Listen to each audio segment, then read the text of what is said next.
જય શ્રી કૃષ્ણ। આજે આપણે મેથી રીંગણનું શાક બનાવવાના છીએ। તો તેના માટે આ રીતે મેથી ધોઈને સાફ કરીને લીધેલી છે। સાથે જ માર્કેટમાં મળતા આ રીતના લાંબા કાળા રીંગણ લઈ લીધેલા છે।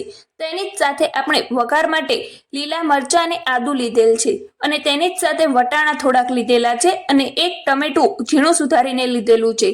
સાથે જ શાક બનાવવા માટે આ રીતે કડાઈમાં તેલ લઈ લીધેલું છે અને આપણે જે રીંગણ લીધા હતા તેને આ રીતે સુધારી લીધા છે। અને હવે જે આપણે કડાઈમાં તેલ ગરમ કરવા મૂક્યું હતું તે પણ આવી ગયું છે। તો એમાં આપણે થોડાક રાઈના દાણા એડ કરી દઈશું। આપણે મીડિયમ ગેસ જ રાખવાનો છે અને આપણા રાઈના દાણા તતડી જાય એટલે એમાં આપણે જીરું એડ કરવાનું છે।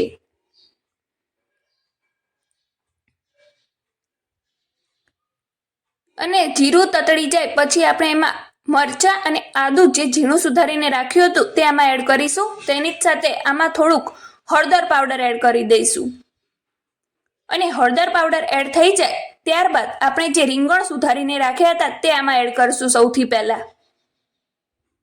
અને તેને સારી રીતે મિક્સ કરી લઈશું। તેની જ સાથે આપણે જે વટાણા ફોલીને રાખ્યા હતા તે પણ એડ કરી દઈશું। આમાં તમે તુવેરના દાણા પણ એડ કરી શકો છો। આ જ સમયે તમારે તુવેરના દાણા એડ કરી દેવાના છે। હવે આમાં આપણે મસાલો કરી લઈશું એટલે એમાં આપણે મરચું એડ કર્યું છે। મરચું તમારા ટેસ્ટ પ્રમાણે એડ કરવાનું છે, જેવું તમે તીખું ખાતા હોય એ પ્રમાણે। તેની જ સાથે આપણે ધાણા જીરું પાવડર ઉમેરી દઈશું અને આની જ સાથે આપણે આમાં મીઠું એડ કરી દઈશું અને સાથે ખાંડ પણ એડ કરી દઈશું। ખાંડ ઓપ્શનલ છે, જો તમારે એડ કરવી હોય તો કરી શકો છો અને ના કરવી હોય તો ના પણ કરી શકો છો। અને સાથે જ આપણે મીઠું પણ તમારા ટેસ્ટ પ્રમાણે ઉમેરવાનું છે, જેવું તમે ખારું મોરું ખાતા હોય એ રીતે। હવે આ બધું સારી રીતે મિક્સ કરી લઈશું।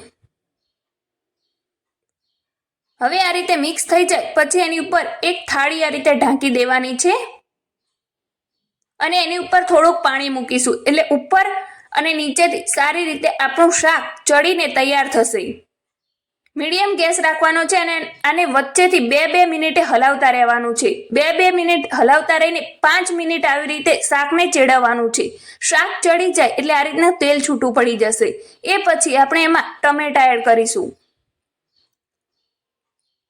અને ટમેટાને સારી રીતે મિક્સ કરી લઈશું।